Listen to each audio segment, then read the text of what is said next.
Kecaplah dan lihatlah betapa baiknya Tuhan itu yang sudah menyertai saya dan saudara.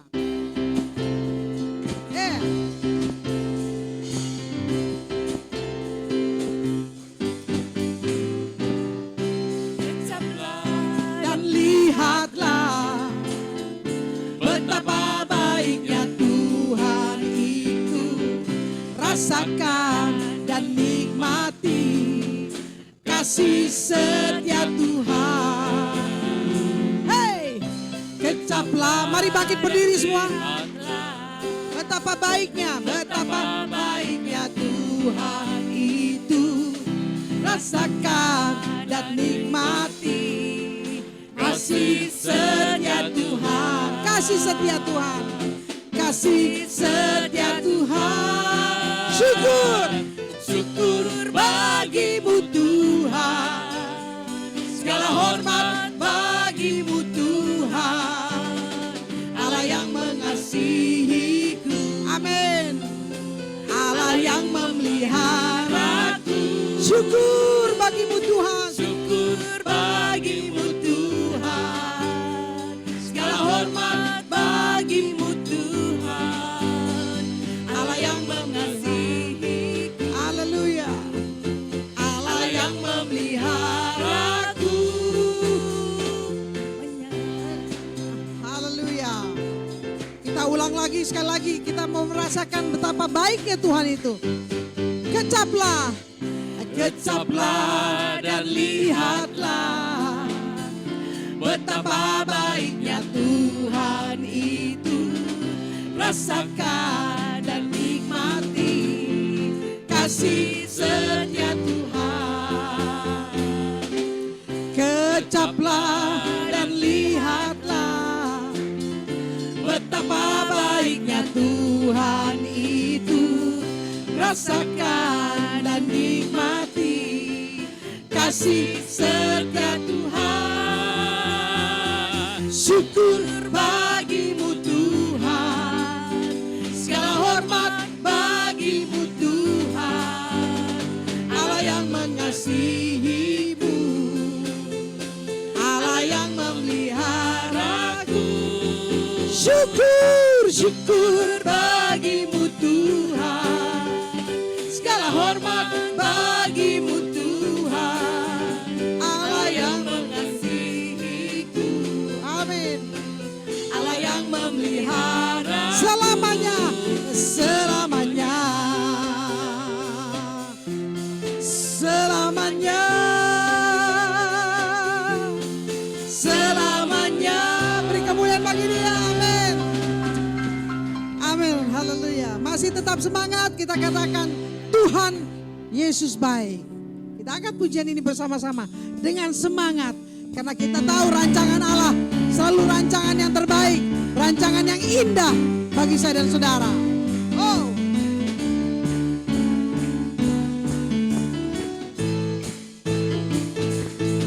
Woo.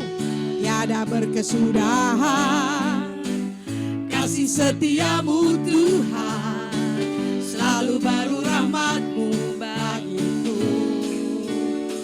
Oh, hari berganti hari, tetap kulihat kasih-Mu, tak pernah berakhir di hidupku. Kita mau nyatakan Tuhan Yesus baik.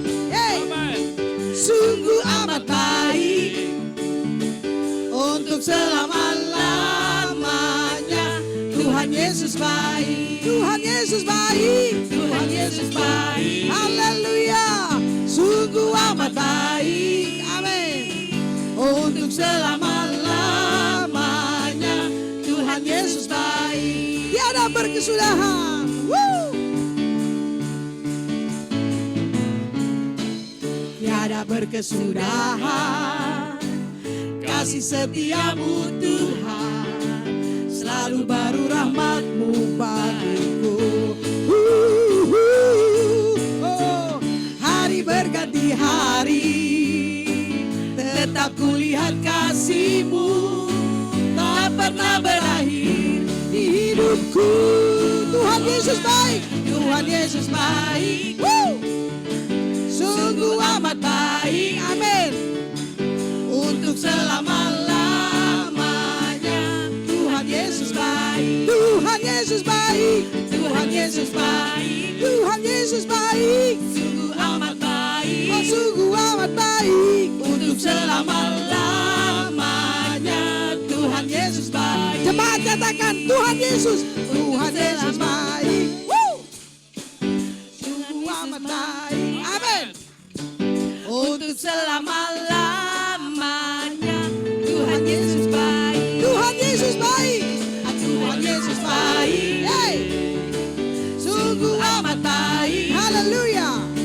Untuk selama-lamanya Tuhan Yesus baik. Untuk Selama-lamanya.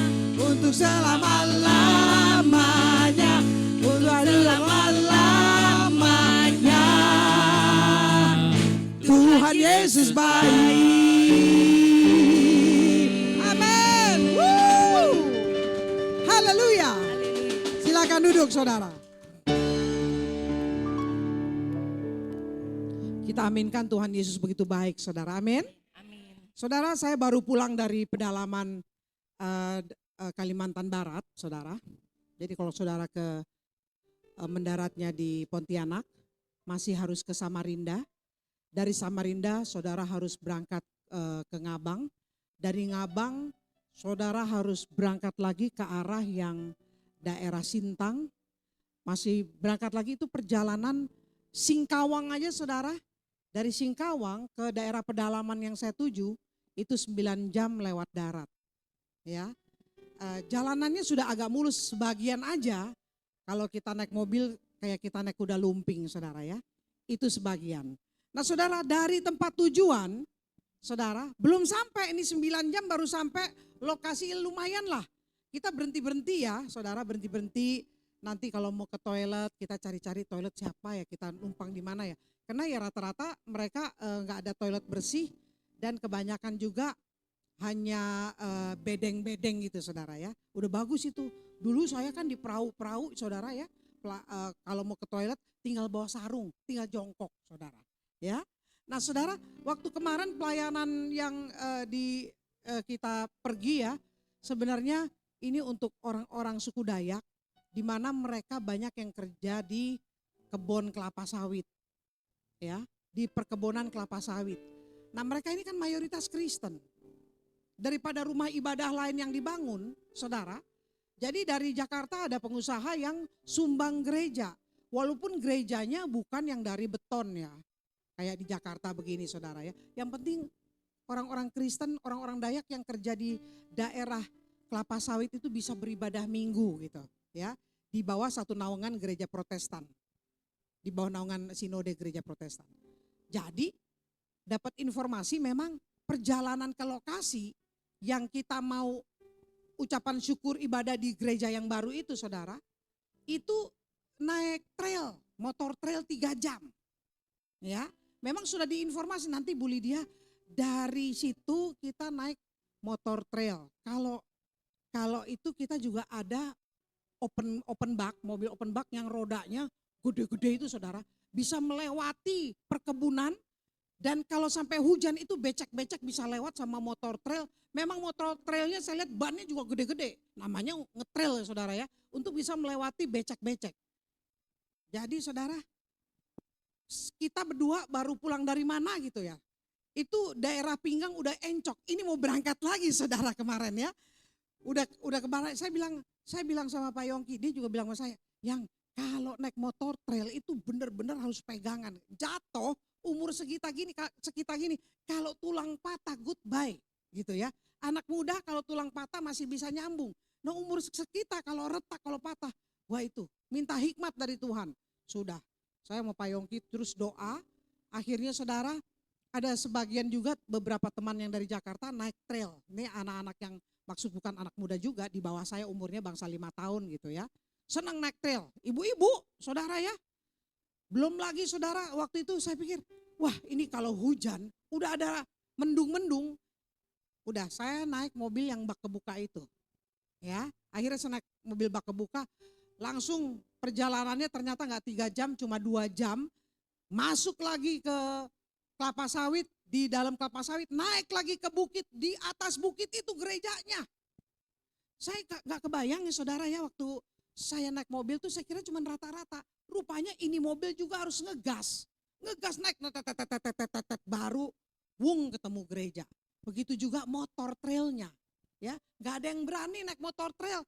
Tanjakannya begini kayak kita naik roller coaster saudara. Ya, belum ada aspal, belum apa. Jadi saya bilang mendingan yang naik motor naik mobil deh. Bahaya saya bilang gitu. Bisa begini, itu mobil dari bawah udah wung sekali jalan. Naik langsung parkir depan gereja. Jadi ini tanah merah perbukitan gitu ya.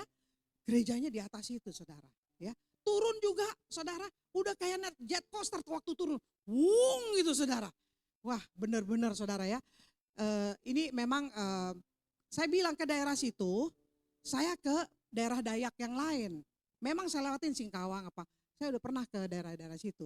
Sampai Pak Pendetanya tuh bilang, Bu, Ibu baru pertama ke sini. Kalau daerah Dayak sering Pak. Cuman ini yang namanya gereja di atas bukit ini yang sulit didaki ya. Kalau jemaat kan jalan kaki gitu ya. Rumah-rumahnya saya lihat di kelapa-kelapa sawit ada rumah-rumah mereka. Dan itu pengalaman yang indah ya saudara. Kita mau lihat jiwa-jiwa yang haus untuk menyembah Tuhan. Jiwa-jiwa yang haus datang kepada Tuhan di rumah Tuhan. Mereka nggak punya rumah ibadah tadinya ya. Tapi dengan adanya sponsor dari Jakarta, mereka bangun gereja di situ dan bersuka cita sekali, luar biasa. Atapnya padahal dari seng, ya saudara, atapnya seng, panas minta ampun. Baju saya ini dari saya tadinya pakai baju blazer, basah kuyup, saudara bisa diperes tuh baju daleman saya. Bisa diperes, saya nggak peduli saudara, ganti baju, pakai kain kemen, saya peres sampai beberapa orang pada ketawa ngeliat saya. Saya jadi worship leader, saya pimpin doa saudara ya. Wih, basah kuyup saudara. Ya, sampai rambut nggak begini, nggak ada keren-kerennya, dipondek saudara. Karena rambut saya ini tebel, ngucur terus keringat saudara ya. Jadi ya begitulah ya kalau yang namanya kita melayani seperti itu. Ya puji Tuhan. Dan banyak jiwa-jiwa boleh datang kepada Kristus ya, puji Tuhan. Saya mau angkat satu pujian, bagimu ya Tuhan.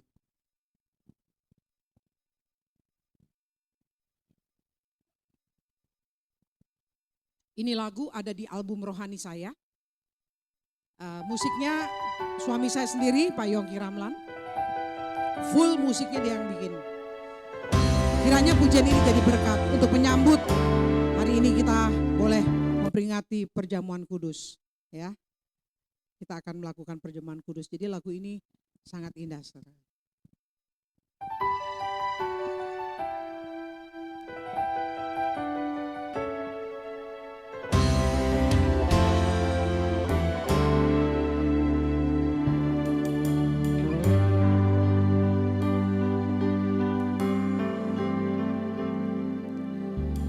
Oh, dengan apa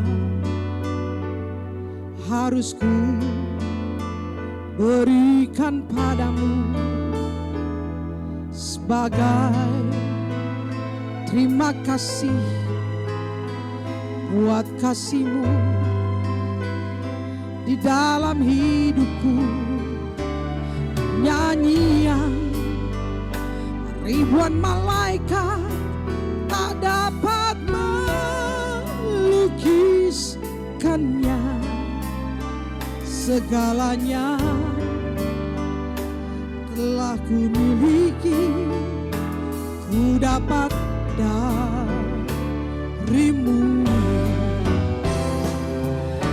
Bagimu ya Tuhan segala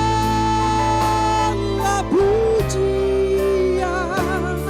Bagimu ya Tuhan buat kasih sayang-Mu dan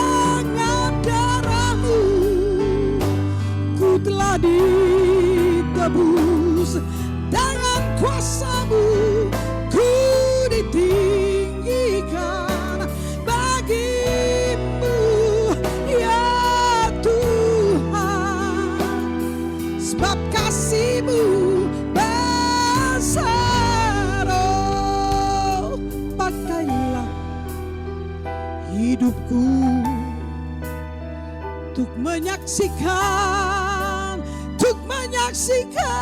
kasih-Mu dibukakan di atas Kalvari. Dengan darah-Mu ku telah ditebus, dengan kuasa-Mu ku ditinggikan. Bagi-Mu ya Tuhan, sebab kasih-Mu besar. Dengan darah-Mu ku telah ditebus, dengan kuasa-Mu ku ditinggikan. Bagi-Mu ya Tuhan, sebab kasih-Mu besar. Bagi-Mu ya Tuhan, segala pujian. Bagi-Mu ya Tuhan, sebab kasih sayang-Mu. Dengan darah-Mu ku telah ditebus, dengan kuasa-Mu ku ditinggikan. Bagi-Mu ya Tuhan, sebab kasih-Mu, sebab kasih-Mu, sebab kasih-Mu besar. Kasih-Mu besar. Amin. Amin. Tuhan Yesus memberkati kita semua. Sekarang saya undang anak sekolah minggu untuk memuji Tuhan dengan judul lagu Pelangi Kasih ya. Ayo adik-adik cepat ke sini.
Tepuk tangan Bung buat adik-adik kita.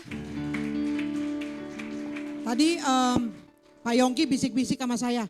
Ini anak 3 intonasinya bagus, nyanyinya nggak fales. Ya, jarang loh anak umur segitu bisa punya suara bagus, intonasinya bagus, terus nggak fales. Ya, bagus nih anak-anak. Jadi bisa dibimbing ya. Nanti remaja dikit udah jadi WL, bisa jadi singer ya. Baik saudara, kita siapkan hati kita angkat pujian Ku Taat Perintahmu. Sebentar firman Tuhan akan diberitakan.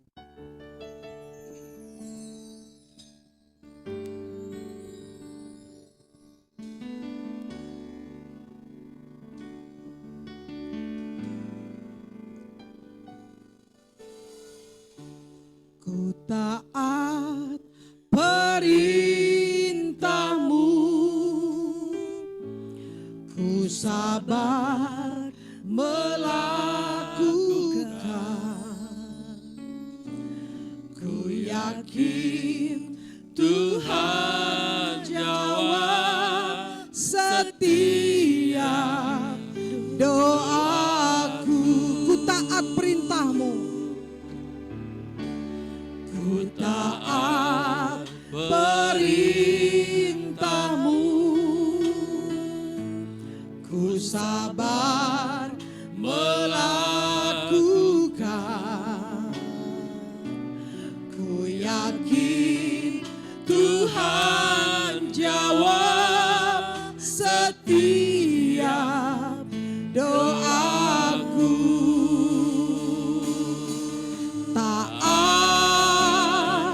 perintahmu Tuhan, pegang setiap firman Tuhan, jadi selalu kehendakmu kau nyatakan kemuliaanmu. Oh, taat perintahmu Tuhan, pegang setiap firman Tuhan, jadi selalu kehendakmu kau nyatakan kemuliaanmu bagiku. Mari saudara kita bangkit bersih, angkat pujian ini dari awal. Ku taat perintahmu, ku taat perintahmu, ku sabar melakukan, ku yakin Tuhan jawab, ku yakin Tuhan jawab setiap doaku. Taat perintahmu Tuhan, taat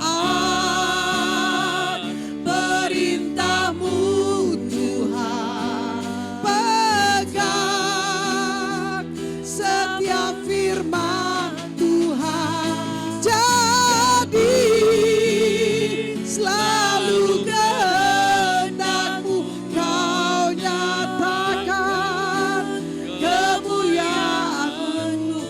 Taat perintahmu, taat, haleluya, perintahmu Tuhan, pegang setiap firman Tuhan, jadi selalu kehendakmu kau nyatakan kemuliaanmu bagiku, bagiku,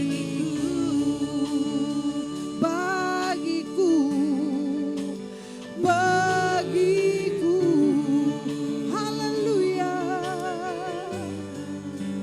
bagiku. Mari kita berdoa. Bapa, biarlah pujian yang kami naikkan menjadi dupa yang harum di hadapan-Mu dan menyenangkan Engkau. Saat ini Tuhan, kami mau belajar akan kebenaran firman Tuhan lewat hamba-Mu Tuhan. Kau pakai dia, sembunyikan di balik salib-Mu, supaya apa yang dia perkatakan bukan dari hatinya, tetapi dari hati Tuhan sendiri. Terima kasih Bapa, Kalau kami terlebih dahulu Engkau kudus sucikan Tuhan, supaya Engkau layakkan kami mengerti dan apa yang akan Allah beritakan dan bagikan kepada kami. Itu adalah semua supaya nama Yesus dipermuliakan. Dalam nama Tuhan Yesus Kristus, hamba-Mu sudah berdoa dan sudah mengucap syukur. Haleluya, amin. Silakan duduk saudara.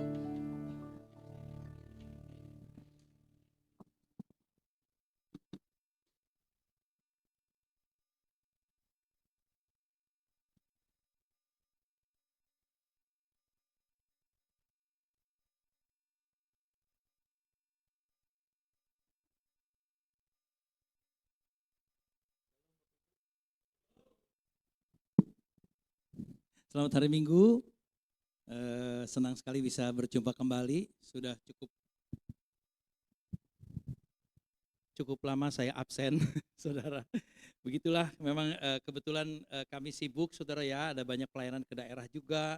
Minggu lalu kami ada safari KKR ke Jawa Tengah. Kira-kira ada 6 kota yang kami layani ya. Saya bersama Ibu Lydia dan juga ada beberapa orang tim dari teman-teman dari Amerika waktu itu, saudara ya. Biarlah semua yang kami lakukan kiranya hanya nama Tuhan dipermuliakan. Amin, saudara. Nah, pagi hari ini saya ingin membagikan firman Tuhan, saudara, yang terambil dari Yohanes 15 ya. Ya, judul khotbah saya hari ini setia dan berbuah, saudara ya. Nah, untuk itu kita langsung aja kita akan bacakan firman Tuhan dari Yohanes 15 ayat 1 sampai 8, saudara. Kita bisa sama-sama membacanya, berganti-gantian maksud saya. Saya nanti ayat 1, saudara ayat 2 dan seterusnya ya. Bisa dilihat di sini, di layar ya. Baik saudara, saya akan mulai dengan ayat 1 dari Yohanes pasal 15. Akulah pokok anggur yang benar dan Bapakulah pengusahanya.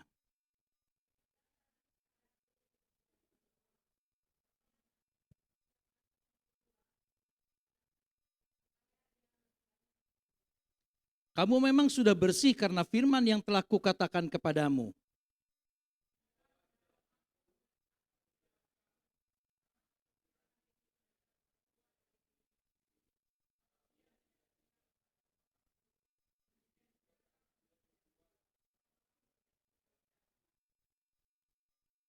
Akulah pokok anggur dan kamulah ranting-rantingnya. Barang siapa tinggal di dalam aku dan aku di dalam dia, ia berbuah banyak sebab di luar aku kamu tidak dapat berbuat apa-apa.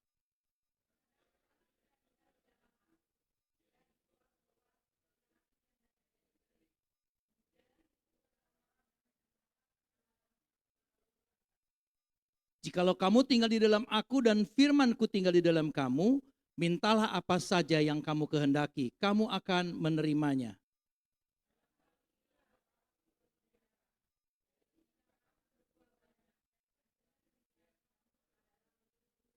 Amin. Saudara, kalau kita lihat ayat ini tentunya kita semua sudah familiar ya dengan Yohanes 15 ini, saudara. Apalagi di ayat yang ke-7. Saya ingin menggugah kita untuk melihat ini secara keseluruhan, secara lengkap ya saudara ya. Karena ayat 7 ini yang paling sering dipakai. Ya, betul nggak? Jikalau kamu tinggal di dalam aku dan firmanku tinggal di dalam kamu, mintalah apa saja yang kamu kehendaki. Waduh, luar biasa. Apa saja loh saudara. Dan kamu akan menerimanya. Karena seringkali banyak gereja memberi iming-iming kepada jemaatnya itu bahwa di dalam Kristus tuh aman-aman saja. Minta apa aja juga dikasih. Nah saudara, saya ingin coba berusaha untuk pagi ini agak kontroversi ya. Agak berbeda nih saudara. Kenapa? Karena ternyata enggak begitu gampang. Jikalau kamu tinggal di dalam aku dan firmanku tinggal di dalam kamu, minta apa saja yang kamu kehendaki. Arti tinggal di dalam aku dan firmanku tinggal di dalam kamu itu apa? Yang pertama. Terus mintalah apa saja itu apa? Apa saja kalau kita terjemahkan langsung saudara ya.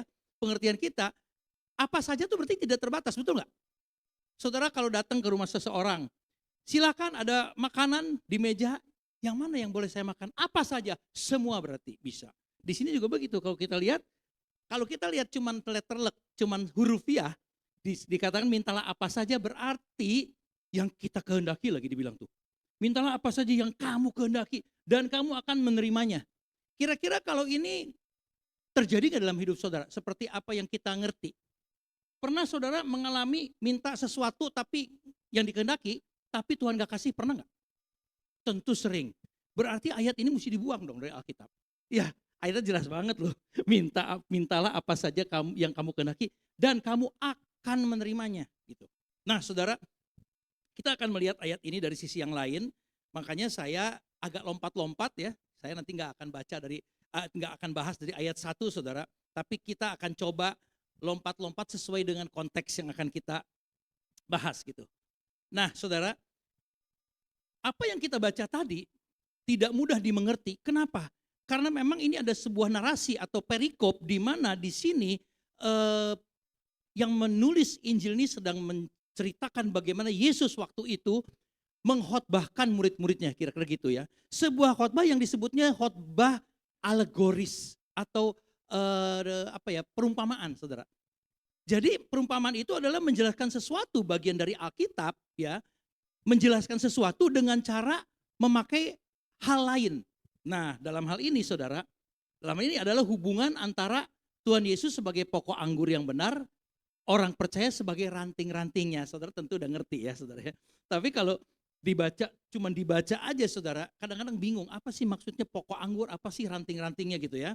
Tapi di sini jelas yang dimaksud adalah atau gagasannya adalah dalam hal ini adalah antara Tuhan Yesus sebagai pokok anggur yang benar, orang percaya atau kita sebagai ranting-rantingnya saudara ya. Nah kita lihat lagi nih. Dari semua itu gagasan yang utamanya lagi, Kristus sebagai satu-satunya sumber pemeliharaan bagi kita orang percaya. Makanya Tuhan mau kita tinggal di dalam pokok anggur itu, ya, sebagai murid-muridnya. Saudara, kita pagi ini banyak bicara tentang anggur nih memang saudara ya.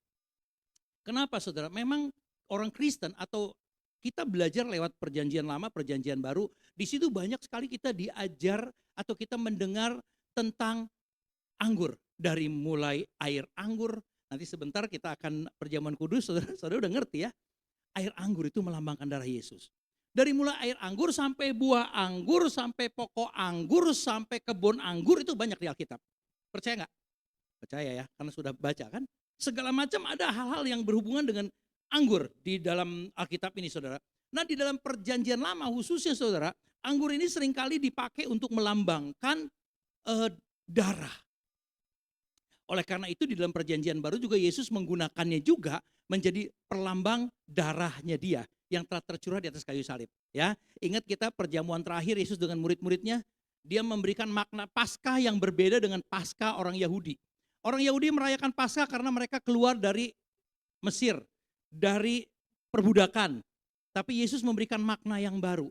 Paskah bagi dia adalah dia mati di atas kayu salib dan darahnya itu yang tercurah yang mengampuni dosa kita. Amin saudara. Jadi banyak hal-hal yang dilambangkan oleh darah. Ya, oleh anggur. Nah saudara, kita juga seringkali nih sampai hari ini saudara, umat Tuhan seringkali menggunakan lambang anggur tuh sebagai dalam hal pernikahan kudus. Pernikahan kudus di dalam Kristus itu seharusnya pernikahan yang memiliki anggur manis di dalamnya. Ya, nah kita sangat familiar sekali dengan istilah ini. Anggur manis yang melambangkan pernikahan yang diberkati gitu ya saudara. Terus juga itu dihubungkan biasanya dengan pernikahan di Kana. Waktu Yesus pertama kali membuat air menjadi anggur itu di Kana ya. Nah jadi di dalam kehidupan orang Kristen juga kiranya Tuhan selalu ada di dalam kehidupan orang percaya sebagai kepala keluarga sehingga selalu ada anggur manis di dalam keluarga orang Kristen.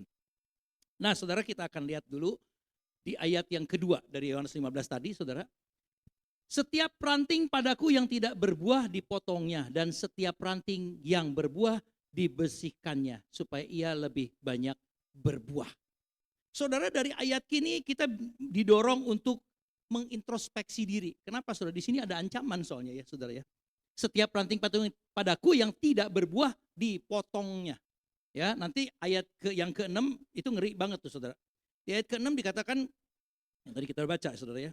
Barang siapa tidak tinggal dalam aku, ia dibuang keluar seperti ranting dan menjadi kering, kemudian dikumpulkan orang dan dicampakkan ke dalam api lalu dibakar.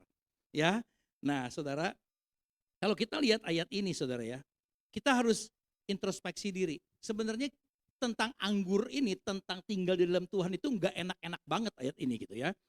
Cuman satu ayat tadi, yang ayat yang ke-7 itu kayaknya enak banget ya. Minta apa saja Tuhan pasti kasih gitu ya.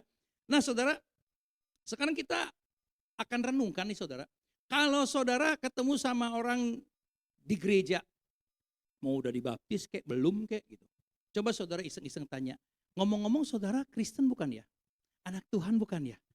Itu mau yang udah melayani, yang baru datang beberapa kali ke gereja, baik yang udah dibaptis atau belum, paling tidak yang belum dibaptis bilang, ya saya Kristen tapi belum dibaptis. Jadi artinya apa saudara? Kita ini semua juga ngakunya Kristen saudara. Betul nggak? Tetapi apa yang terjadi? Kalau kita lihat sekarang di ayat yang ke-8, makanya saya bilang saya agak lompat-lompat ya. Nanti belakangan baru saya bahas yang di tengahnya. Ayat 2 tadi jelas ya, kita udah baca. Setiap ranting padaku yang tidak berbuah dipotongnya dan setiap ranting yang berbuah dibersihkannya supaya ia lebih banyak berbuah. Tapi apa yang terjadi? Di ayat 8 dikatakan, dalam hal ini Bapakku dipermuliakan yaitu jika kamu berbuah banyak. Kalau saudara mau mempermuliakan Bapak, mesti cek diri kita udah berbuah atau belum. Ya, sampai situ dulu. Nah, dan dengan demikian kamu adalah murid-muridku. Jadi artinya murid-murid itu adalah mereka yang berbuah banyak. Ngerti nggak dari ayat ini? Jelas ya? Dalam hal ini Bapakku dipermuliakan yaitu jika kamu berbuah banyak dan dengan demikian kamu adalah murid-muridku. Jadi kalau yang nggak berbuah murid bukan? Bukan ya?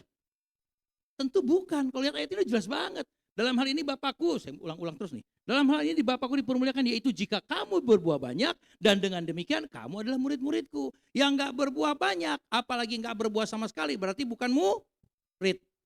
Nah yang jadi pertanyaan, setiap kita yang ditanya, Kristen atau bukan? Kristen. Kristen artinya apa? Murid Yesus. Itu yang perlu dipertanyakan dalam diri kita. Karena seringkali kita mengaku Kristen, tapi kita nggak cek diri kita. Bener nggak sih kita udah berbuah? Ya kan? Nah kira-kira pesan utamanya itu sebenarnya saudara. Tapi khotbah saya tentu belum selesai, karena panjang saudara ya. Nah dalam hal ini kita akan bertanya-tanya tentunya. Loh berarti orang Kristen juga bisa aja nih. Dengan demikian kamu adalah murid-muridku yang berbuah doang. Sekarang kalau orang Kristen yang nggak berbuah apa dong? Nah saudara, Alkitab tidak pernah bertentangan. Alkitab mengajarkan kita ketika kita terima Yesus, kita dimaterai oleh Roh Kudus. Berkali-kali saya katakan itu. Ya, bahkan beberapa ayat di Alkitab menyatakan bahwa kita yang telah menerima Yesus itu dipelihara oleh Bapa. Gitu loh. Ya, nah saya akan ajak kita baca ini ayat ini sebentar ya. Saya agak lompat dikit. Ini tadi udah kita bahas ya. Nah, saudara kita akan lihat hal ini. Karena seringkali kita bertanya, kita kalau udah Kristen kan dipelihara, jangan ada yang hilang dikatakan di sini. Kita lihat ayat ini, Yohanes 6 ayat 39 berkata demikian. Dan inilah kehendak dia Bapa yang telah mengutus aku, yaitu supaya dari semua yang telah diberikannya kepadaku, kepada Yesus yaitu murid-muridnya, jangan ada yang hilang tetapi supaya kubangkitkan pada akhir zaman. Artinya apa? Murid-murid yang Yesus terima, yang dikirim oleh Bapa, ini ada pengajaran tertentu tersendiri saudara ya. Bapa memberikan murid kepada Yesus yaitu kita orang-orang percaya. Katanya di sini jangan ada yang hilang. Nah, terus kalau gitu yang gak berbuah katanya hilang. Tetapi supaya kubangkitkan pada hari zaman, ini jelas banget ayat ini. Terus berikutnya di Yohanes 10 juga jelas banget nih. Bapakku yang memberikan mereka kepadaku, mereka itu murid ya, murid Yesus, lebih besar daripada siapapun dan seorang pun tidak dapat merebut mereka dari tangan Bapa. Jadi sekali Tuhan Yesus menganggap kita murid, mengangkat kita jadi muridnya, saudara, kalau lihat dua ayat ini, kita selamanya akan jadi murid. Nah yang jadi pertanyaan sekarang, kok bertentangan sama yang tadi ya? Yang tadi kok jadi murid, terus bisa dicampakkan segala macam ke dalam api, ya kan? Dibilang tadi, terus kalau nggak berbuah juga bukan murid gitu. Nah saudara dari sini kita bisa ambil kesimpulan. Jadi yang tidak berbuah itu sebenarnya bukan Kristen. Saya agak keras saudara khotbah kali ini. Tapi saya percaya di sini kita semua murid Yesus. Amin. Karena kita semua berbuah. Yang penting berbuah dirinya ya, bukan kebun kita yang berbuah ya saudara. Kalau kebun kita yang berbuah ya masih dipertanyakan. Nah, jadi saudara kalau kita melihat hal ini, kita nggak usah heran kalau lihat ada orang-orang Kristen tiba-tiba nyebrang, gara-gara kawin nyebrang. Ada teman yang kayak gitu? Teman saya banyak banget saudara. Ya, yang jadi pertanyaan, loh dia kan Kristen. Katanya kalau orang Kristen dipelihara oleh Bapak. Jangan ada yang hilang, seorang pun tidak dapat merebut mereka dari tangan Bapak. Kok bisa mereka hilang? Nah jelas banget, berarti mereka bukan murid Yesus. Atau lebih tepatnya mereka bukan murid sejati dari Yesus. Nah saudara, kan judul khotbah saya setia dan berbuah. Apa arti setia kalau lihat ayat-ayat yang tadi kita baca saudara? Kita akan baca dulu saudara ya. Nah makanya saya agak lompat-lompat ya, lucu khotbahnya ya. Tadi ayat 2, terus begitu ayat 8, sekarang 4, 5, 6. Ngawur banget sih Pak Yong ini. Tapi nggak apa-apa, yang penting saudara ngerti ya. Nah saudara kalau kita lihat 3 ayat ini, 4, 5, dan 6 dari Yohanes 15 ini, saya akan bacakan saudara ya. Tinggallah di dalam aku dan aku di dalam kamu. Tadi udah kita baca sama-sama. Sama seperti ranting tidak dapat berbuah dari dirinya sendiri, kalau ia tidak tinggal pada pokok anggur, demikian juga kamu tidak berbuah jika kamu tidak tinggal di dalam aku.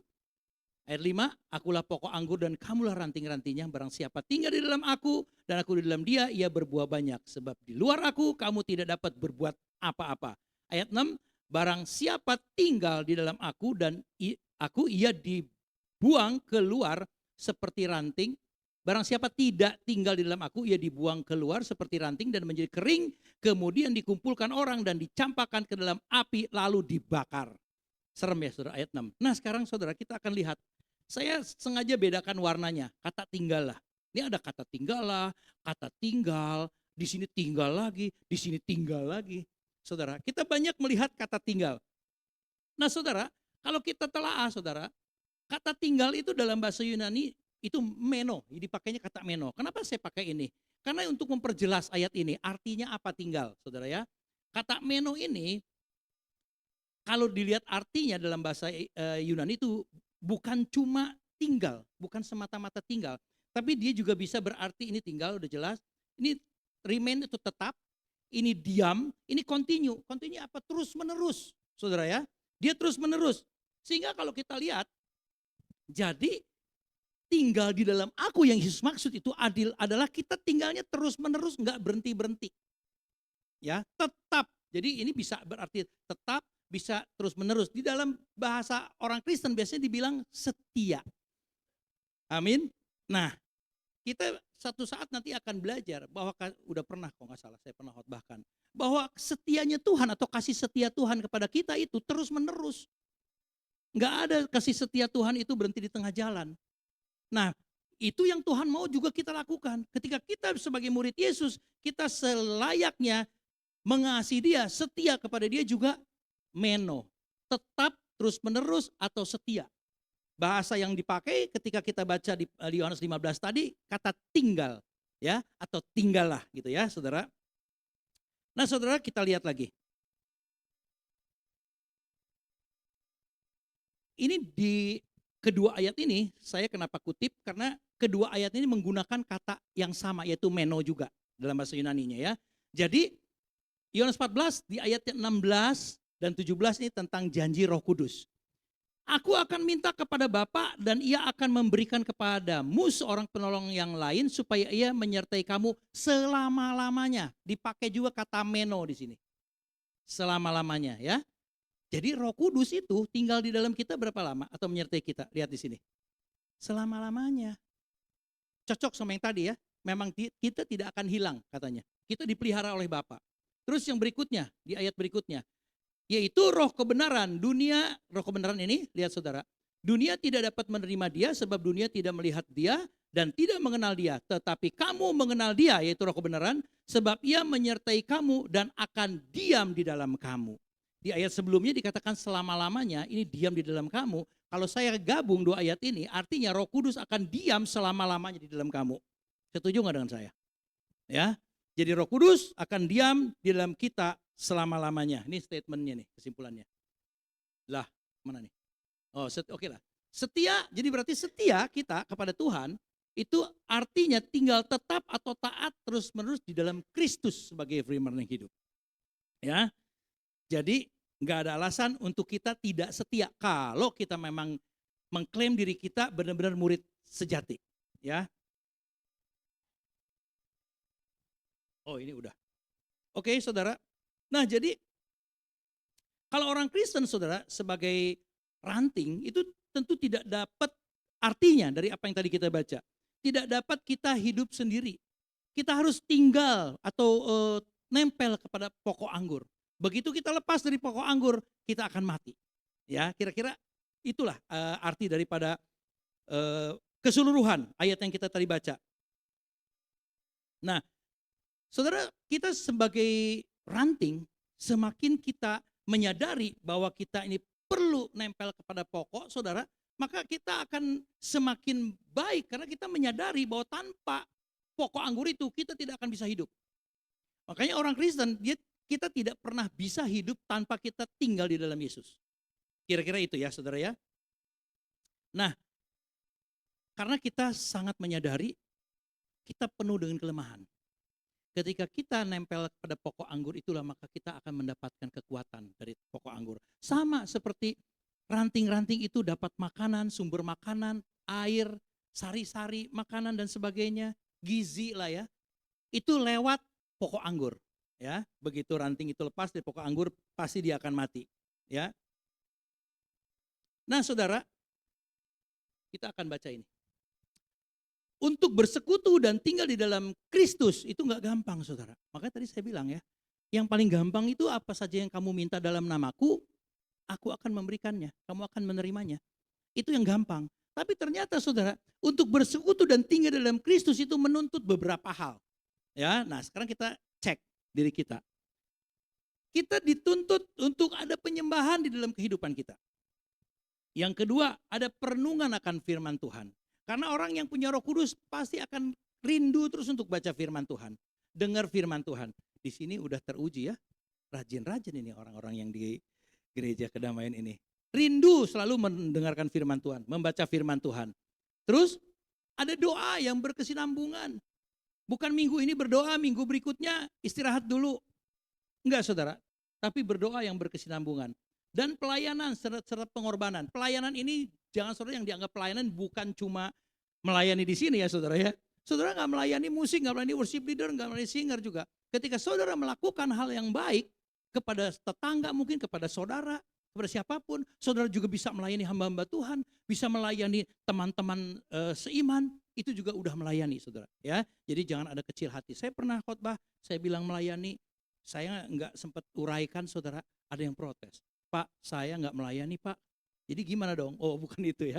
Melayani bukan cuma di mimbar ya Saudara ya, macam-macam. Nah, serta pengorbanan. Oke, saya sebut lagi sekarang satu persatu. Penyembahan, perenungan akan firman Tuhan, doa dan pelayanan, serta pengorbanan. Kenapa saya garis bawahi pengorbanan ini dan cetak tebal?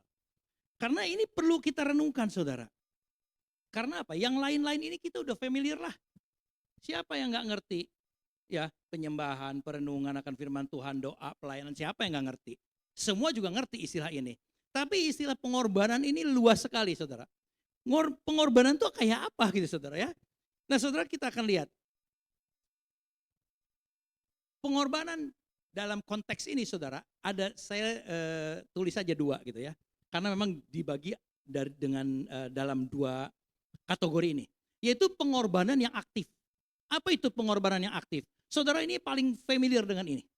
Ketika kita memberi kepada orang lain, ya beri apa aja, bisa berupa harta, keuang kita, mungkin kita berikan waktu kita kepada orang lain, kita berikan perasaan kita, maksudnya apa? Korban perasaan. Dalam hidup kita suka ya, aduh gue korban perasaan nih, kawin sama dia gitu, pernah gak dengar gitu? Mudah-mudahan tidak pernah keluar dari bibir saudara, gitu ya. Nah Saudara, itulah pengorbanan yang aktif, jadi kita yang aktif, kita melakukan sesuatu, ya korban, bisa korban persembahan juga, Saudara. Bisa ya, persembahan, nanti ada persembahan di situ juga salah satu korban, Saudara. Itu aktif kita yang melakukannya. Nah ternyata Saudara, Alkitab terutama di konteks yang kita baca tadi, ada satu pengorbanan lain, itu disebutnya pengorbanan pasif. Ini saya yang memberi istilah pengorbanan pasif. Kenapa? Karena pengorbanan ini bukan kita yang aktif melakukan sesuatu. Yaitu apa? Ketika kita menjadi objeknya Allah.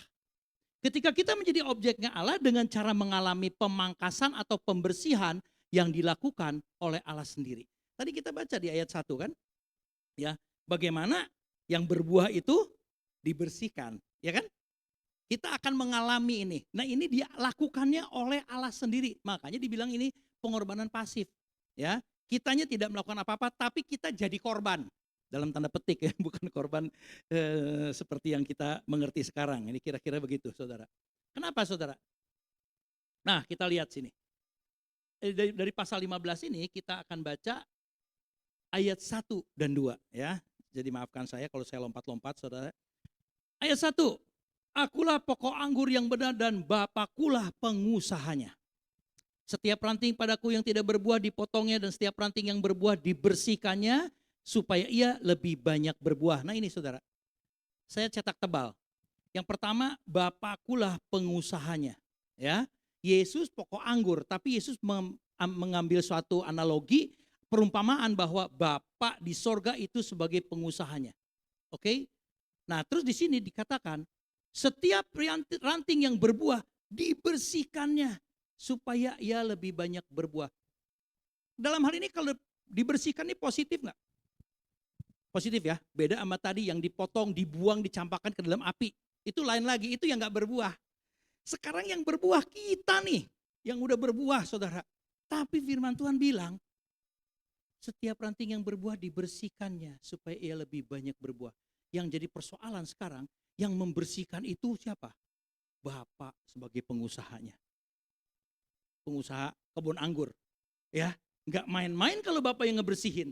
Saudara, istilah ngebersihin ini positif atau tidak? Baju Saudara kotor dibersihin positif ya? Seneng dong kalau ada yang nyuciin. Saudara, dalam hal ini, maafkan saya, ini tidak bicara tentang hal-hal yang enak-enak. Dibersihin itu dipangkas.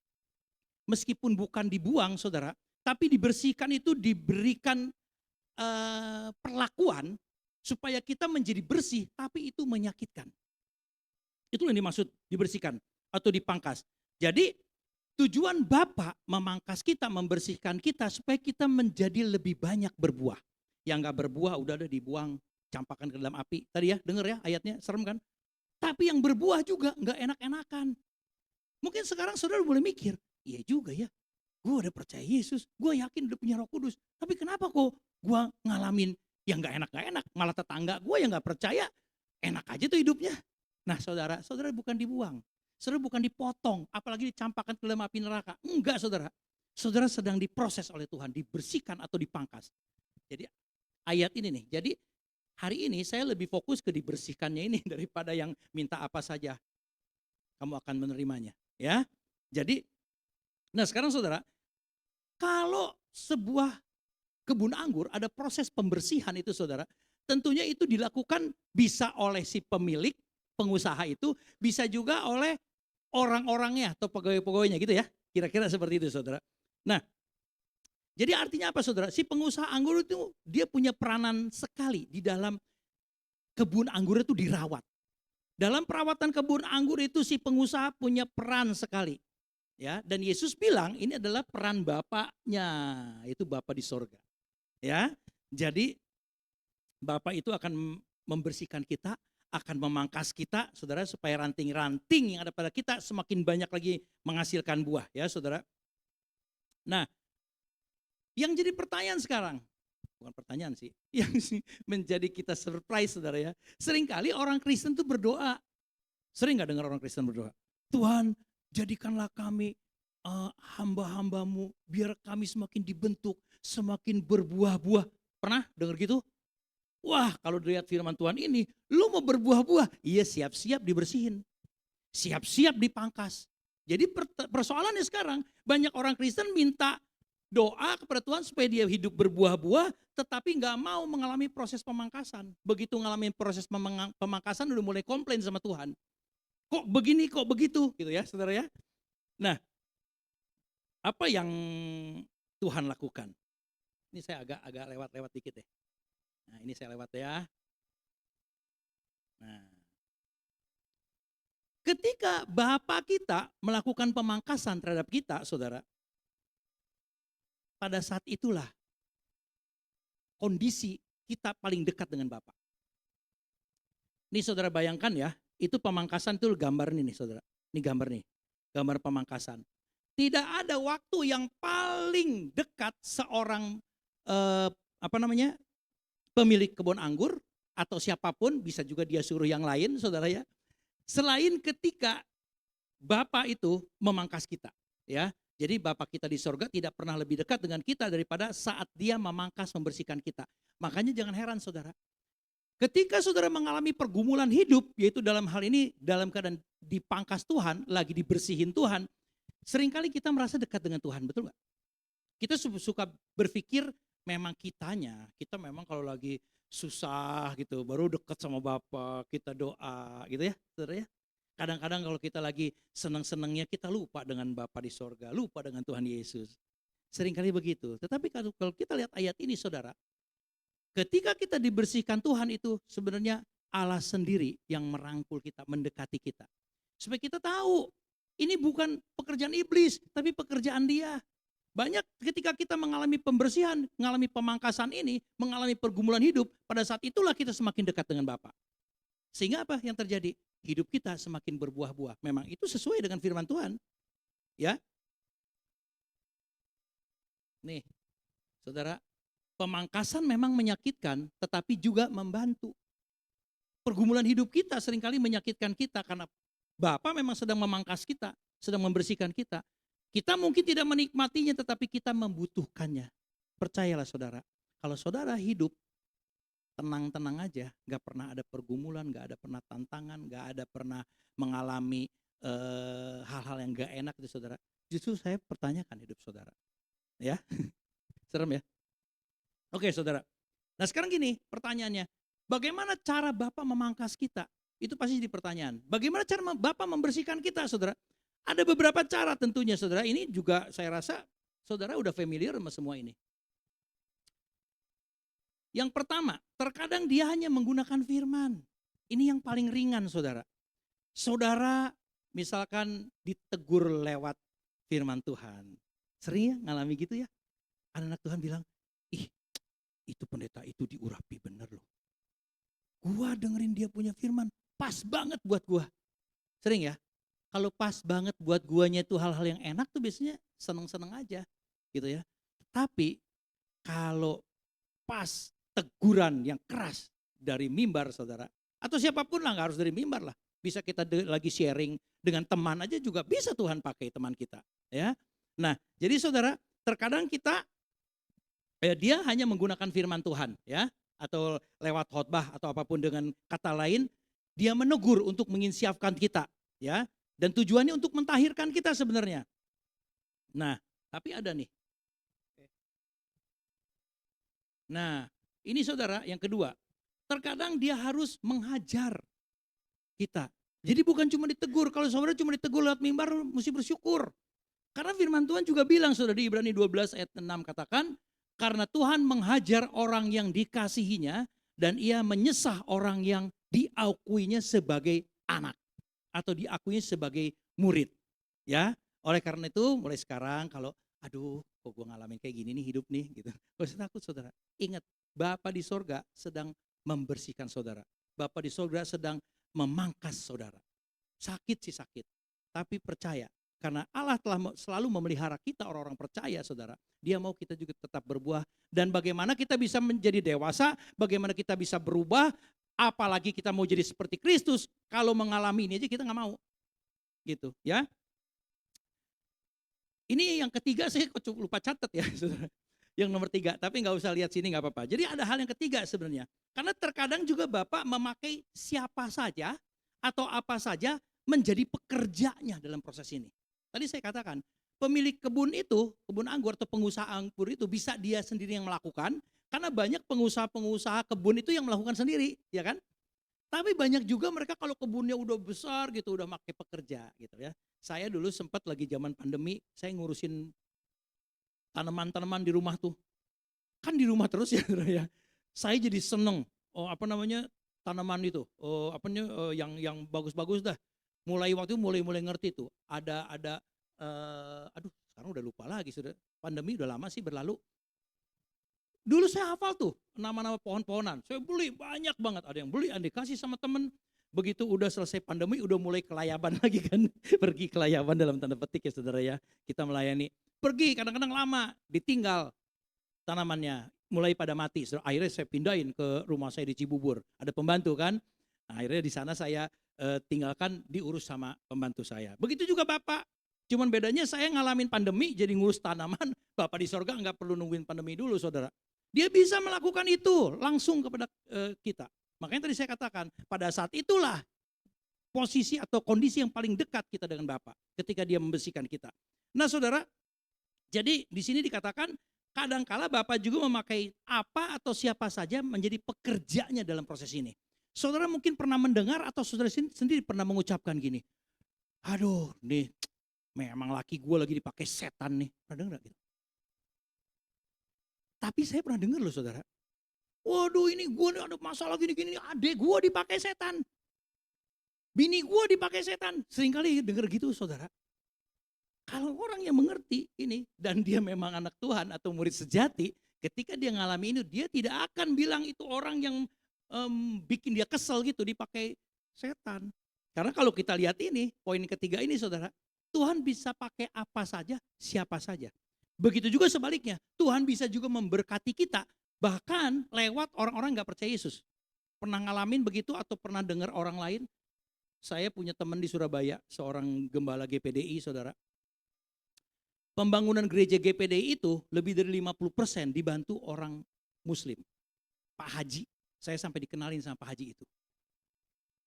Kadang-kadang kita gak ngerti ya, ini Pak Haji kok ngapain sih itu maunya bantu gereja. Tapi saya percaya gitu, Tuhan bisa pakai apa aja. Kalau Tuhan bisa juga pakai siapapun juga untuk membersihkan kita, memangkas kita, Tuhan juga bisa pakai siapa aja untuk memberkati kita. Bahkan membangun rumah Tuhan bisa pakai siapa aja. Bebas, namanya Bapa di surga bebas, dia mau apa juga. Ya, amin saudara. Nah, jadi saudara, memang kalau kita mengalami pembersihan ini, pemangkasan ini saudara, tentu ini menyakitkan. Tapi secara rohani kalau kita lihat hasilnya, belakangan baru kita mengerti. Oh jadi maksud Tuhan tuh itu ya. Belakangan biasanya kita tuh selalu sadarnya belakangan. Ketika kita ngalami kita ngeluh sama Tuhan. Ya. Nah jadi semakin kita tinggal di dalam Kristus, semakin banyak buah yang kita hasilkan. Semakin setia, semakin berbuah. Enak semua ya. Semakin banyak buah yang kita hasilkan, semakin banyak Bapa harus memangkas kita. Nah ini yang gak enak saudara. Semakin banyak berbuah, semakin dipangkas, semakin banyak. Iya dong.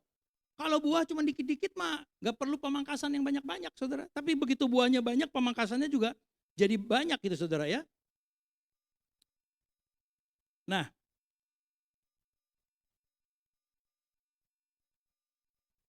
Ada beberapa hal saudara.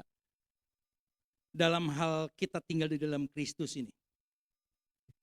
Jadi kalau kita tinggal di dalam Kristus, yang pertama kita pasti akan mengalami pembersihan itu saudara ya. Itu kan yang gak enak-enak saudara ya. Tapi di ayat 7 kita lihat. Ada juga sih yang menghibur kita. Nah, keadaan orang percaya yang tinggal di dalam Kristus, kalau kita baca ayat 7 mendapat jawaban atas doanya. Nah yang tadi. Yang saya bilang orang Kristen kebanyakan hafal yang ayat 7 aja. Jika engkau tinggal di dalam aku dan firmanku tinggal di dalam kamu, mintalah apa saja yang kamu kehendaki, maka kamu akan menerimanya. Ini kan ayat 7 ya tadi. Jadi artinya apa? Kalau kita tinggal di dalam Yesus, kita sebagai ranting tinggal dalam pokok anggur, mendapat jawaban atas doanya. Nah jadi pertanyaan sekarang, Pak enggak Pak, saya seringkali doa Tuhan gak jawab. Nah ini ada hubungannya saudara. Ketika kita tinggal di dalam Dia dan firman-Nya tinggal di dalam kita, permintaan kita nggak mungkin macam-macam. Benar nggak? Mungkin nggak sekarang kita ada Roh Kudus tiba-tiba minta sesuatu yang nggak cocok sama Roh Kudus? Nggak mungkin dong. Tapi saudara suka kan? Minta apa-apa yang nggak cocok sama Roh Kudus.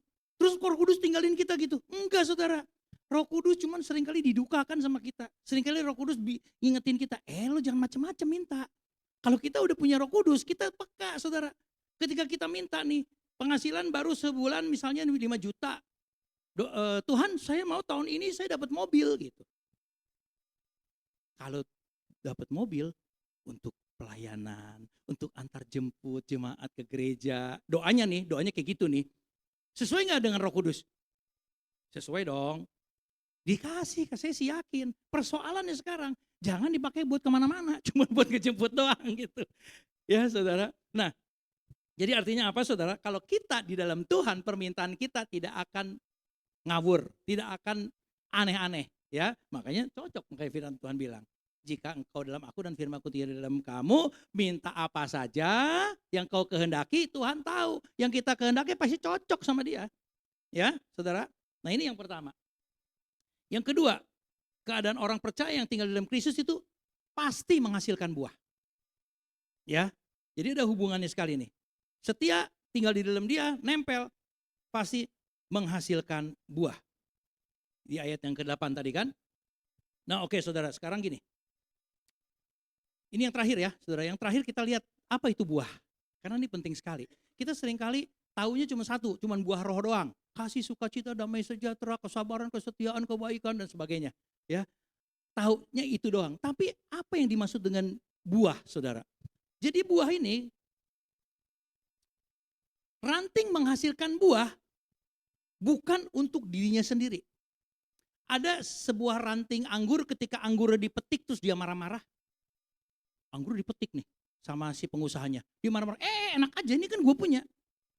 Enggak saudara, ranting yang menghasilkan buah, memang buah itu bukan untuk dirinya dia. Tetapi untuk kebaikan orang lain. Kebayang ya, kalau saudara lihat ranting yang berbuah-buah anggur, itu tujuannya untuk apa berbuah? Untuk jadi berkat buat orang lain. Ya, bukan untuk dirinya. Jadi saudara, kita menghasilkan buah bukan untuk menyenangkan diri sendiri. Jadi buah itu bukan untuk kesenangan diri sendiri. Bukan benefit buat kita. Makanya buah roh juga sama kan, kasih. Kasih bukan buat kita, buat orang lain. Sukacita. Buat orang lain. Kalau kita sukacita, orang lain tertular sukacita. Damai sejahtera dan sebagainya. Kesetiaan, kita juga untuk orang lain. Semua yang namanya buah di dalam Alkitab itu, dalam konteks yang positif, itu semua buah yang untuk orang lain, untuk memberkati orang lain, ya, atau untuk melayani orang lain atau berdampak bagi orang lain. Kita menghasilkan buah untuk melayani orang lain atau berdampak bagi orang lain, ya, saudara ya. Nah, kalau seorang pendeta ada satu gereja, gitu kan, punya program gereja, ada visinya, ada misinya, menghasilkan dalam 2 tahun ini jemaat yang jumlahnya 2.000, betul nggak? Bagus nggak itu? Bagus dong. Selama tujuannya untuk jiwa-jiwa. Tapi sorry aja, sekarang ini banyak gereja rebut-rebutan jemaat ya. Jadi artinya apa? Orang udah digembalakan kok, jiwanya udah ada yang gembalain gereja lain kok. Dengan berbagai cara diambil. Tujuannya berarti bukan untuk menyelamatkan jiwanya. Jiwanya udah dipelihara kok sama gereja lain. Tujuannya apa? Supaya income gereja semakin banyak. Jadi motivasinya itu bukan buah saudara. Jadi banyak sekarang pendeta tuh nggak berbuah kalau menurut saya. Kenapa? Karena motivasinya banyak jemaat bukan karena mengasihi jiwa, bukan melakukan amanat agung. Tetapi supaya perpuluhannya makin banyak. Dan itu terjadi saudara, kita nggak bisa pungkiri ya. Kekayaan buah roh bukan, atau buah-buah yang dalam Kristus bukan. Kekayaan. Waktu itu saya pernah juga mengkhotbahkan hal ini, pertanyaan itu dijawab oleh beberapa orang dengan serentak, amin kata gitu. Enggak secara langsung saudara. Kekayaan itu bukan buah dari kita tinggal di dalam Dia. Kekayaan itu banyak, karena kita punya ketekunan, kepintaran, kerajinan. Betul gak? Makanya orang yang enggak percaya Yesus di luar banyak tuh yang kaya-kaya. Ya kan? Berarti bukan buah karena dia tinggal di dalam Kristus, bukan. Tetapi karena dia melakukan yang memang harus dilakukan untuk orang yang sukses secara finansial gitu. Ya, saudara jangan bolak-balik gitu ya. Saya bukan penganut teologi kemakmuran. Makanya saya enggak setuju sekali bahwa orang semakin kaya semakin diberkati. Enggak, tapi itu dari buah positif sih. Buah dari kerajinannya dia, ketekunannya dia. Ya, mungkin banyak alasan orang itu bisa menjadi kaya raya. Tapi bukan buah dari kedekatan dia karena dia tinggal dalam Kristus. Nah saudara, ada beberapa buah. Ada beberapa buah contoh. Kalau nggak salah saya ada 3 nih.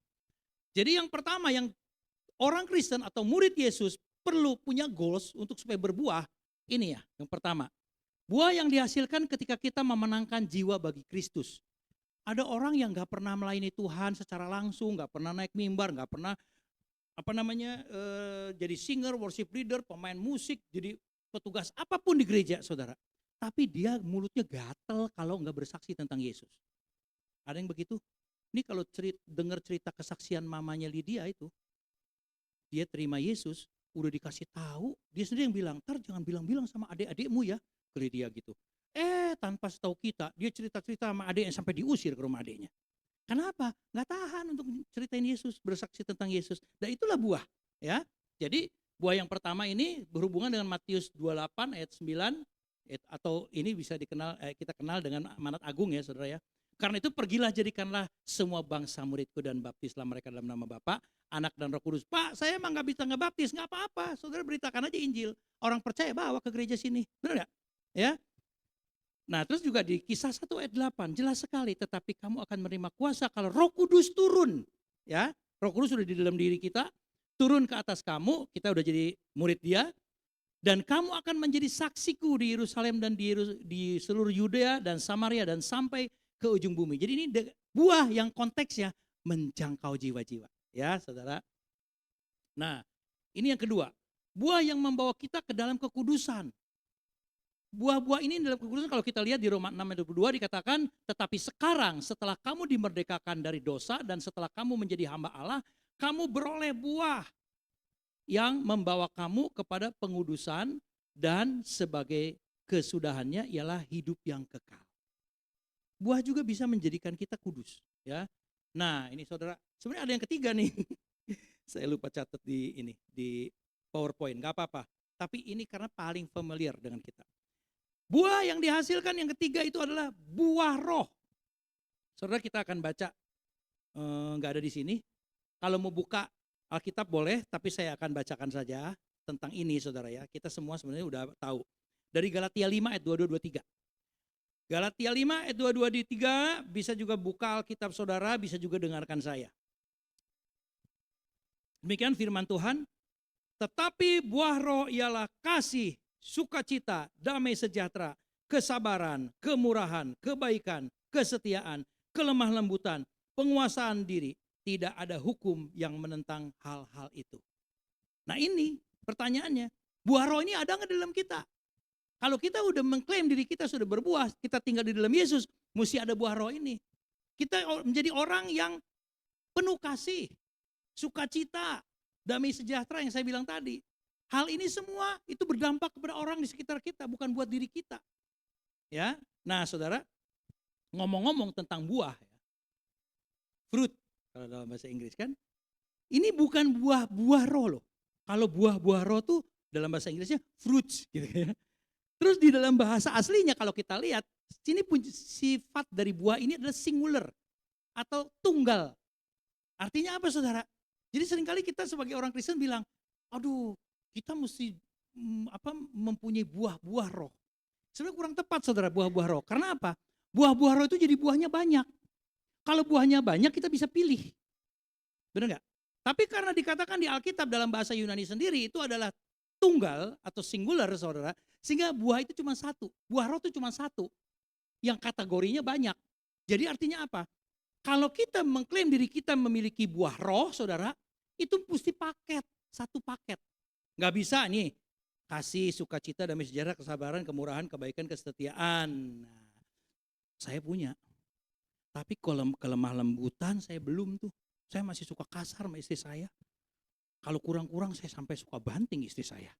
Itu bukan buah roh saudara. Karena buah roh itu mesti lengkap. Kelemah lembutan, penguasaan diri. Seringkali kita dengar, gue pulang dari gereja, aduh dengar firman Tuhan. Gue ini nih tergugah ya, gue bertobat gitu. Begitu keluar di pom bensin diserempet orang, langsung udah bertobat ini gue tapi ini gue belum gitu kan. Sering kita dengar begitu saudara. Kenapa? Karena dia pikir itu hal itu gue belum tobat. Yang lainnya udah. Kalau buah roh nggak bisa saudara. Karena bukan buah-buah roh, tapi buah roh. Cuma satu. Berarti saudara mesti punya apa? Kasih. Mesti punya sukacita, damai sejahtera, kesabaran, kemurahan, kebaikan, kesetiaan, dan seterusnya saudara. Harus punya semua. Satu nggak punya, bukan buah roh berarti. Baru nurani yang baik. Bukan buah roh, itu baru nurani yang baik. Nah saudara, buah roh juga ada di Kolose 1 ayat 10 saudara. Maksudnya gini, Kolose 1 ayat 10 saya akan bacakan dengan cepat aja saudara ya. Karena ini udah siang nih, udah lapar ya. Sehingga hidupmu layak di hadapannya serta berkenan kepadanya dalam segala hal. Dan kamu memberi buah dalam segala pekerjaan yang baik dan bertumbuh dalam pengetahuan yang benar tentang Allah. Memberi buah dalam segala pekerjaan. Enggak dipilah-pilah lagi yang namanya buah roh ya. Satu. Oke, ini hal yang terakhir nih saudara. Saya cepet-cepet. Kita tadi kan udah tahu ya. Ranting itu adalah kita orang percaya. Ranting atau orang percaya yang menyatu dengan pokok anggur atau Yesus Kristus akan selalu berbuah. Ya, makanya tadi dibilang yang tidak berbuah itu akan dicampakkan. Yesus bilang. Semakin setia semakin berbuah. Setia bukan saja menghasilkan buah tetapi juga akan selalu ada persekutuan dengan Kristus. Jadi puncak dari segala persekutuan antara ranting dengan pokok anggur itu adalah persekutuan dengan Kristus sepanjang hidup kita. Ya, jadi persekutuan dengan Kristus itu nggak bisa, aduh kali ini saya bersekutu dengan Kristus karena pulang dari gereja. Besok ngadepin persoalan lagi, jauh-jauh dikit deh, ntar Sabtu mulai deket-deket lagi sama Yesus. Mulai bersekutu lagi, deketin Yesus lagi. Nggak gitu saudara ya. Jadi persekutuan di situ sama sifatnya seperti Roh Kudus diam di dalam kita. Tinggal selama-lamanya. Persekutuan itu harus ada selama-lamanya. Nah ini poin yang terakhir. Dari tadi saya bilang terakhir terus ya seperti biasa. Persekutuan seperti apa saudara? Yang pertama persekutuan yang hidup sehingga kita terus bertumbuh menjadi manusia sempurna. Kalau kita tinggal di dalam dia, kita punya persekutuan yang hidup. Karena kita tidak bisa, yang saya bilang tadi, kita nggak bisa hidup tanpa menempel atau tinggal di dalam pokok anggur. Tanpa Yesus kita pasti mati. Sejiwa kita mati.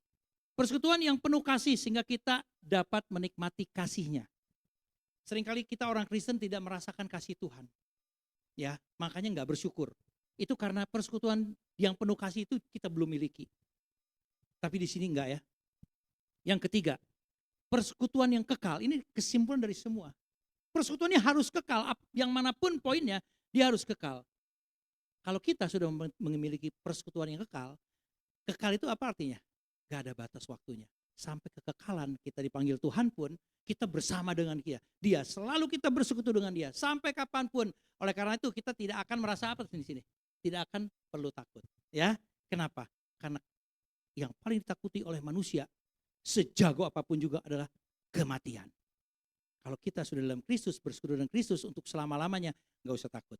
Ya, mau terjadi kematian atas tubuh kita, tapi kita tetap bersekutu dengan Yesus. Amin. Amin. Tuhan berkati. Mari kita berdoa saudara. Bapa di surga kami bersyukur Tuhan. Kembali Tuhan mengingatkan kami lewat firman-Mu pada pagi hari ini. Namun terlebih dahulu Tuhan ampuni kami. Kalau kami masih seringkali melakukan, memikirkan, bahkan memperkatakan hal-hal yang tidak sesuai dengan firman Tuhan. Kami seringkali merasakan bahwa Tuhan jauh dari kami.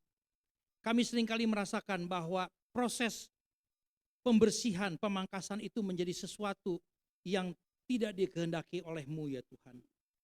Tetapi ternyata Tuhan kami belajar bahwa seringkali kami perlu diproses. Seringkali kami perlu mengalami pemangkasan, pembersihan. Karena Engkau lebih tahu apa yang ada dalam rancangan-Mu dalam hidup kami. Karena kami tahu Tuhan rancangan-Mu dalam hidup kami. Rancangan damai sejahtera. Oleh karenanya Tuhan, kami mau menjadi murid Tuhan sehingga kami semakin hari semakin boleh berbuah dan kami boleh berdampak bagi banyak orang. Dimanapun kami berada Tuhan, kami boleh berbuah, buah yang lebat, yang itu akan memuliakan Engkau dalam kehidupan kami ya Bapa. Terima kasih Bapa di surga, kami bersyukur untuk kasih setia Tuhan. Biarlah Tuhan kami mau merefleksikan khotbah firman Tuhan pada siang hari ini ke dalam diri kami sendiri. Agar kami boleh introspeksi Tuhan. Seringkali kami menyadari Tuhan. Bahwa kami belum melakukan apa yang Engkau kehendaki Tuhan. Tetapi Engkau begitu baik. Engkau tidak pernah meninggalkan kami. Itu yang tertulis dalam firman Tuhan. Engkau selalu ada bersama kami. Namun Tuhan, oleh karenanya kami seringkali mendukakan Engkau Tuhan. Seringkali kami mengecewakan Engkau. Ampuni kami Tuhan, biarlah apa yang ada dalam hidup kami Tuhan, kami boleh senantiasa memuliakan Engkau, mengasihi Engkau, setia dan berbuah kepadamu ya Bapa. Terima kasih Bapa di surga. Kami bersyukur untuk kasih setiamu. Lewat firman Tuhan pada pagi hari Tuhan, kami kembali melihat bahwa Tuhan begitu sayang kepada kami. Tuhan begitu mengasihi kami. Setiamu Tuhan yang menjadi pegangan dalam hidup kami. Agar kami semakin hari boleh semakin berubah. Dan kami berbuah.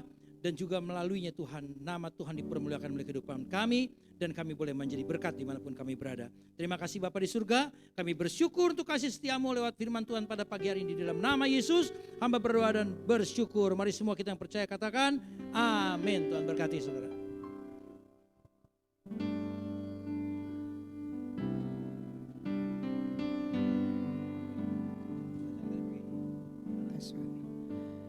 Saudaraku terkasih, mari kita mempersiapkan diri untuk menerima perjamuan kudus, tubuh dan darah Yesus.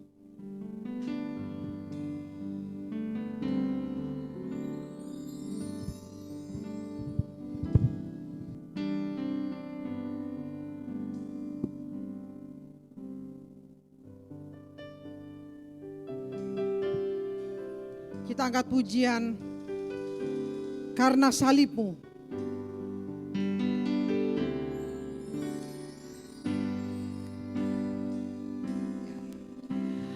Hanya Kau Tuhan di hidupku. Kau berikan hidup yang baru. Darahmu menyucikan, pulihkan hatiku. Darahmu kaulah segalanya. Engkaulah sumber pengharapan. Kuasa-Mu sanggup menyembuhkan. Jiwaku pun berserah hanya kepadamu. Yesus, Kaulah segalanya. Karena salibmu, karena salibmu ku hidup. Karena salibmu ku menang. Engkau yang berkuasa, sanggup melakukan mujizat. Karena salibmu, karena salibmu Mari jemaat bangkit berdiri. ku hidup. Karena salibmu ku menang. Engkau yang berkuasa, sanggup untuk melakukan mujizat-Mu hidupku.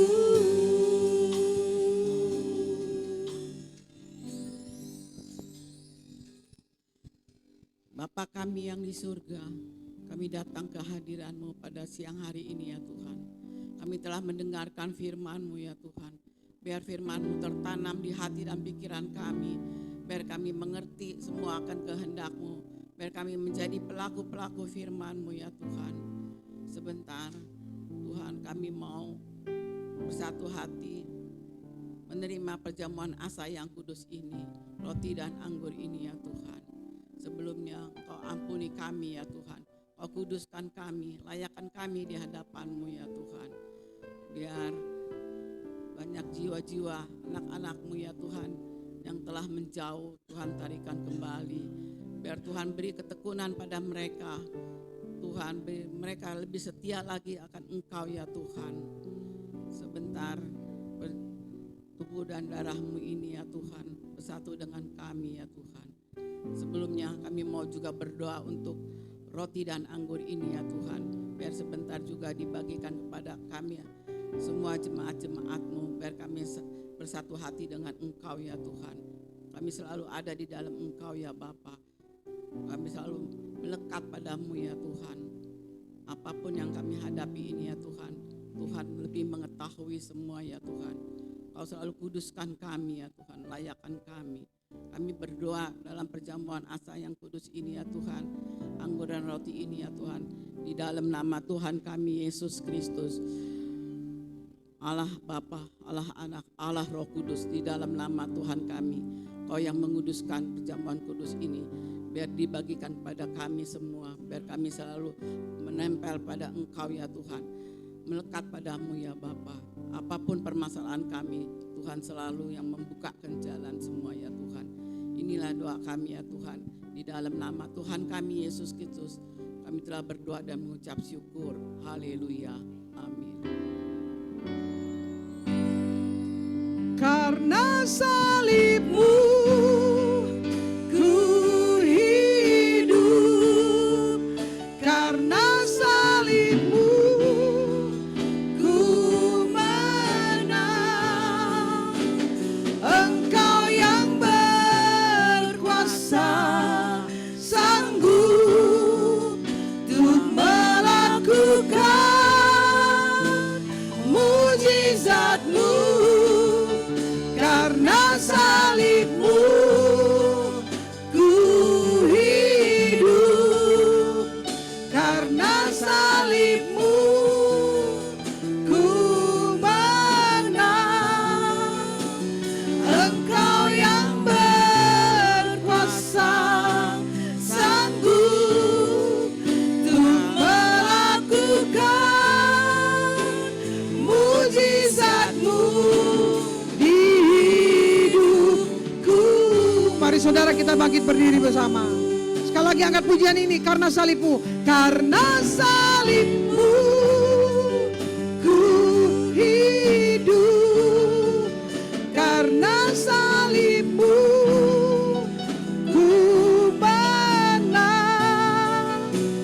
Engkau yang berkuasa, sanggup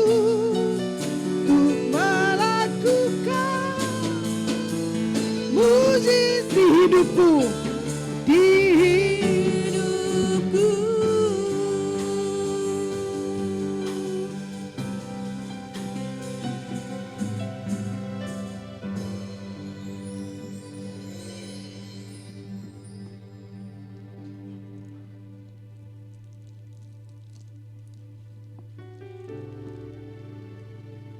Mari kita satu hati berdoa. Benar Bapa, terima kasih ya Tuhan, terima kasih Roh Kudus. Kami mau makan perjamuan asa yang kudus ini, roti dan anggur ini ya Tuhan, menjadi bersatu dengan Engkau, tubuh dan darah kami ya Tuhan. Sebentar, kami angkat perjamuan kudus ini. Kita angkat roti ini di atas. Dan ketika mereka sedang makan, Yesus mengambil roti, mengucap berkat, memecah-mecahkan, lalu memberikannya kepada murid-muridnya dan berkata, ambillah, makanlah, ini tubuhku. Bukankah yang kita pegang ini tubuh Kristus?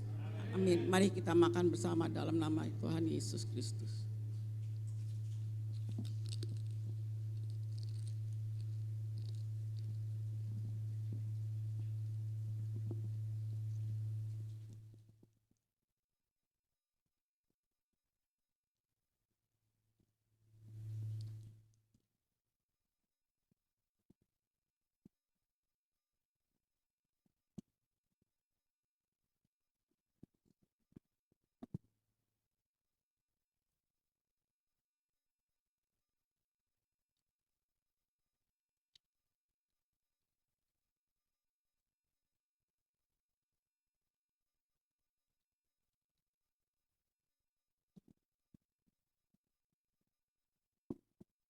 Anggur ini. Sesudah itu ia mengambil cawan, mengucapkan syukur lalu memberikannya kepada muridnya. Minumlah kamu semua ini. Sebab ini darahku, darah perjanjian yang kau tumpahkan bagi banyak orang untuk pengampunan dosa. Bukankah kita pegang ini darah Yesus? Mari kita minum bersama dalam nama Tuhan Yesus.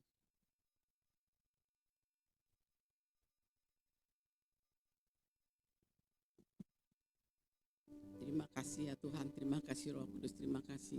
Kami bersatu dengan Engkau, bertubuh dengan Engkau ya Tuhan.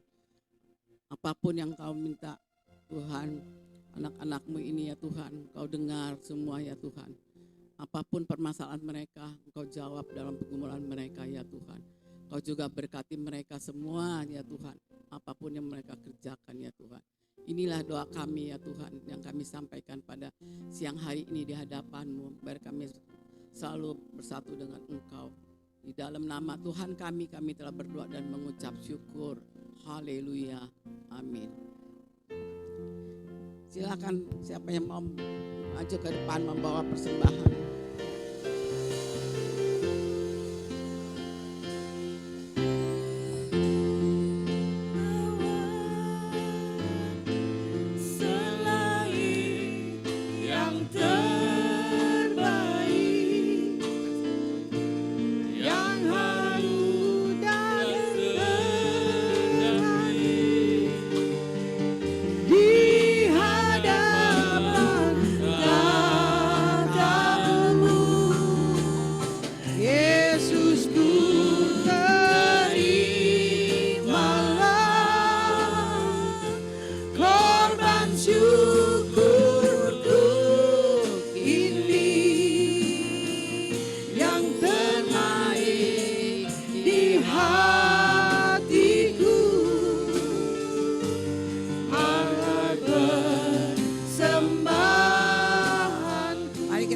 Mari kita berdiri bersama-sama.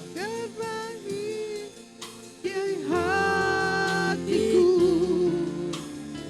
sebagai persembahanku. Terima kasih ya Bapa, terima kasih Roh Kudus, terima kasih. Kau melihat anak-anak-Mu datang kepadamu ya Tuhan, membawa persembahan perpuluhan di hadapan-Mu ya Tuhan. Engkau tahu apa yang Kau perintahkan pada mereka ya Tuhan. Mereka setia akan melakukan pekerjaan-Mu ya Tuhan. Biar mereka juga Tuhan berkati rumah tangganya. Mereka berkati pekerjaannya, apapun yang mereka kerjakan, biar selalu berhasil ya Tuhan. Biar nama-Mu selalu yang dimuliakan ya Tuhan. Biar perpuluhan ini untuk dipakai untuk melebarkan kerajaan-Mu ya Tuhan. Untuk pekerjaan-Mu di sini ya Tuhan. Biar Tuhan yang membalas, Tuhan membukakan tingkap-tingkap langit-Mu, mencurahkan berkat-Mu pada anak-anak-Mu yang setia ini ya Tuhan. Terima kasih ya Bapa, terima kasih. Kau kuduskan perjamuan kudus ini ya Tuhan. Di dalam nama Tuhan dan Juru Selamat kami bisa dipakai untuk kemuliaan-Mu. Di dalam nama Tuhan kami Yesus Kristus, kami telah berdoa dan mengucap syukur. Haleluya. Amin. Silakan duduk saudara. Ya, selanjutnya kita naikkan pujian tiap orang harus tahu dan nanti akan persembahan kolekta akan dijalankan.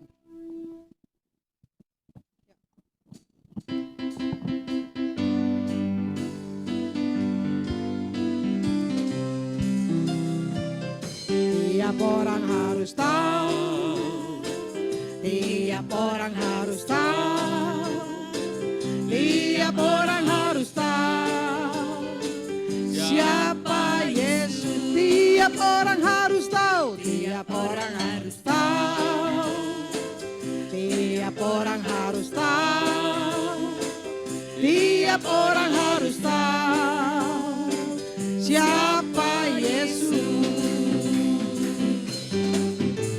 Yesus kembang mawar saro, bintang fajar yang mulia. Dia terindah dari semua.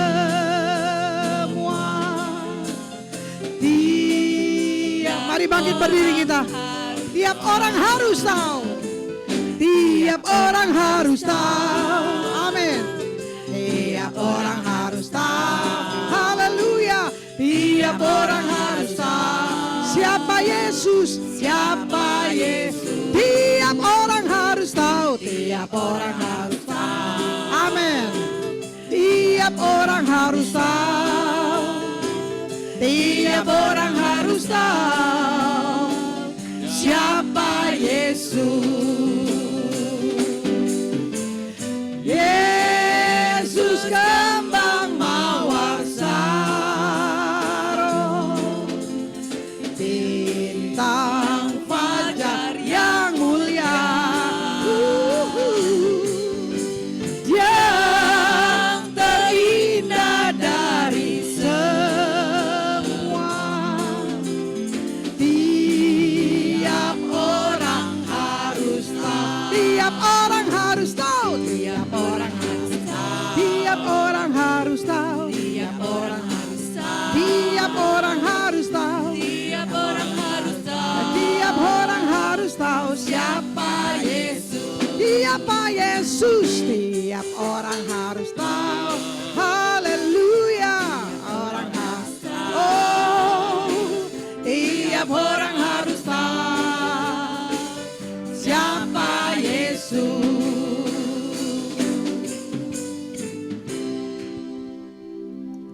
Benar Bapa, setiap orang harus tahu siapa Yesus. Pada siang hari ini kami kembali lagi ke hadipan-Mu ya Tuhan. Engkau maha besar, maha agung, maha mulia ya Tuhan. Engkau telah berfirman melalui hamba-Mu Pendeta Yongki ya Tuhan. Dan Engkau urapi dia di mana dia memberitakan firman-Mu. Biar banyak orang mengenal Engkau siapa Yesus ya Tuhan. Kau juga pakai Ibu Lydia yang mendampinginya juga ya Tuhan. Di mana dia berada, biar nama-Mu yang selalu dimuliakan ya Tuhan. Kau urapi senantiasa keluarganya juga ya Tuhan. Anak mantu dan cucu-cucunya juga.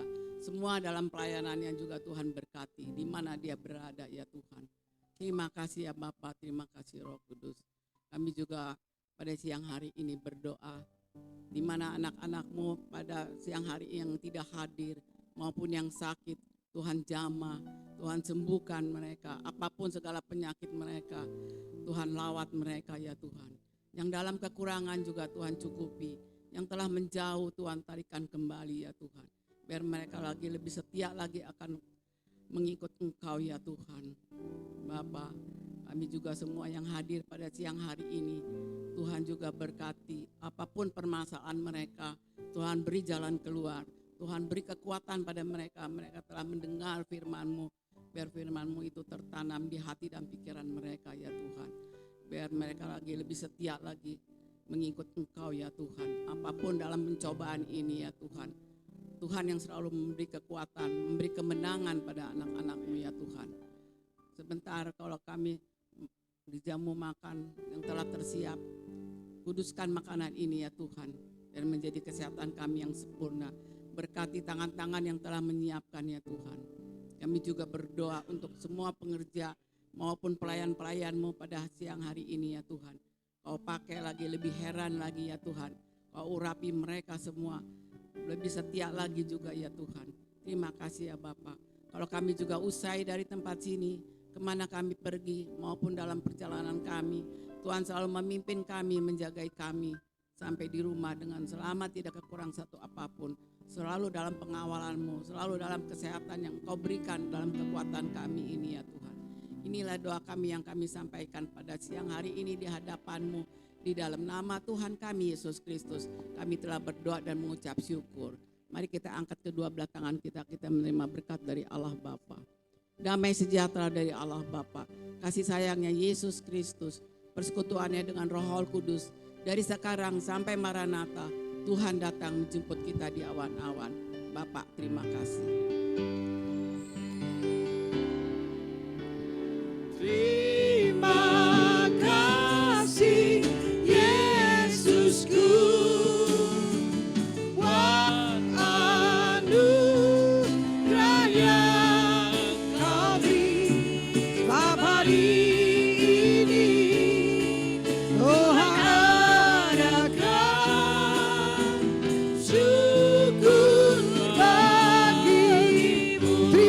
kasih Yesusku. Terima kasih Yesusku. Buat anugerah yang kau beri. Sebab hari ini Tuhan adakan syukur bagimu. Sebab hari ini Tuhan adakan. Sebab hari ini Tuhan adakan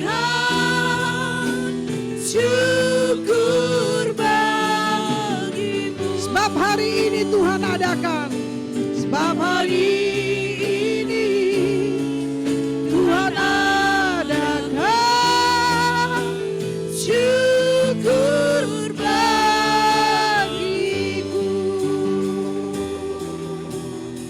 Silakan duduk dan selamat hari Minggu.